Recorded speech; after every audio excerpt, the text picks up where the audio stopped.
Ancient debris is the rarest ore in Minecraft, and it's required to get the best resource in the game, netherite. But don't worry, in this video, I'll show you everything you need to know about netherite, and how you can easily find lots of netherite in your own Minecraft worlds. You can craft a netherite ingot with 4 ancient debris and 4 gold ingots. Finding gold is easy, as you can find lots of this resource in caves, ruined portals, ocean monuments, bastions, and lying around in the nether. With a single netherite ingot, you can upgrade any diamond tool to a netherite one using a smithing table. This also requires a netherite upgrade, which you can find in bastions, and can dupe with diamonds.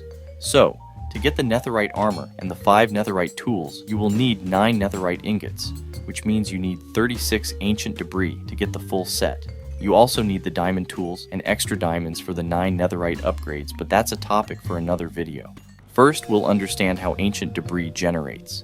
In Java Edition, up to 2 clusters may generate in the same chunk. The first one can have up to 3 ancient debris and will generate in height levels between 8 to 24.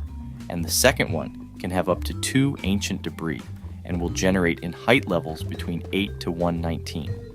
Bedrock Edition is exactly the same, but it generates much more ancient debris. Up to 5 clusters might generate in a chunk, 2 of the first type and 3 of the second one. Ancient debris can't generate touching air, so it's always covered in all of its 6 sides.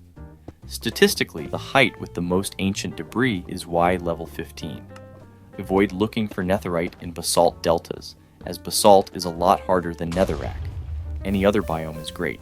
The first method of finding netherite will be regular mining. You need to remember that you can insta-mine netherrack with an iron pickaxe with efficiency 3, or equivalently with a diamond pickaxe with efficiency 2. You also need to be careful with lava, as you will find lots of it. It's very helpful to have fire protection potions, and they aren't that hard to get, so don't be lazy. When it comes to mining, there's many patterns you can use, and I'll show you 3 of them. The first one is strip mining 3 blocks at height 14.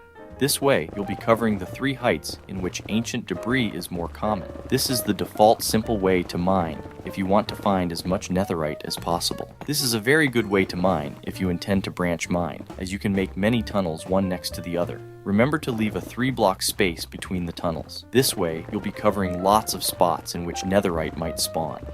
This second pattern is arguably faster and more efficient.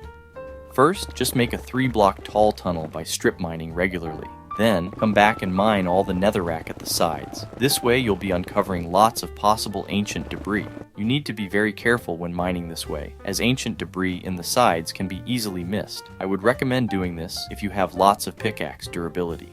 The third pattern is the most efficient if you want to find ancient debris as fast as possible in a new world. Because of how netherite generates, it's statistically more efficient to mine at chunk borders. The best way to do so is to mine a 2x2 tunnel in the chunk borders. In Java Edition, you can easily see the chunk borders by pressing the F3 and G keys at the same time. In Bedrock Edition, it's a bit harder. You have to go to Settings and toggle on Show Coordinates. Then, you'll be at a chunk border if either the X or Z coordinate is divisible by 16. This is where those high school classes pay off. Use a calculator. However, mining is boring and requires lots of pickaxes. This is when beds come in handy, as they blow up in the nether, and they're very cheap to craft. Remember, ancient debris is immune to explosions. If you want to get netherite very early into the game and can't afford making many pickaxes, use beds. As I told you before, it's a lot faster to mine in chunk borders, so we'll just be bed mining in chunk borders. Try to leave enough space between beds. You can greatly reduce the damage from the beds by simply placing a block between you and the bed. This is the best way to mine if you don't have enough pickaxes or TNT. Arguably, the best way to mine for netherite is probably using TNT.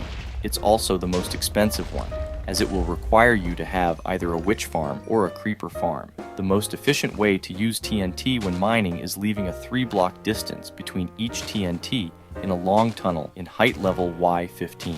Get into a safe place and blow up the TNT. You'll have to clear the lava, but you'll easily spot all the ancient debris. If you have enough resources though, you can just place an entire line of TNT and blow it up. This is a little bit messier, but it's definitely the fastest way to find netherite. However, it requires having an unlimited supply of TNT, and not many players want to even reach that point when playing Minecraft. A fourth way of getting netherite would be simply raiding bastions. You can find netherite tools and netherite scrap in the chests, which will save you from having to mine for ancient debris. This isn't really more efficient, but if you enjoy exploring and raiding bastions more than mining, it's a feasible way to get your netherite set. Also, you will have to raid bastions either way to get the netherite upgrades. Structures in the nether are generated in a peculiar way. The nether is divided in a grid. In the red regions, no structures can spawn, and in each green region, at least one structure will generate. The probabilities of that structure being a bastion vary between Java and Bedrock Edition, but it's around 60%. Once you have your netherite tools, it's time to enjoy them. All netherite tools are faster than their diamond counterparts, while netherite swords deal 8 points of damage.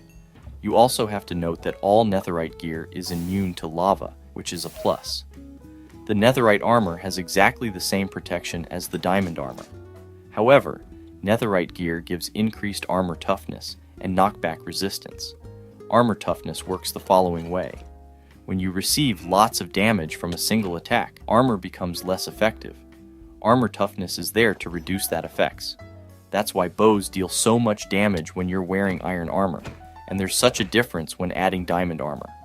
Netherite is even better for that. This is very useful in PvP, and also when fighting Vindicators or Piglin brutes. Finding netherite is hard and time-consuming, but it's definitely worth it. There aren't many challenges in the game right now that require this gear, however.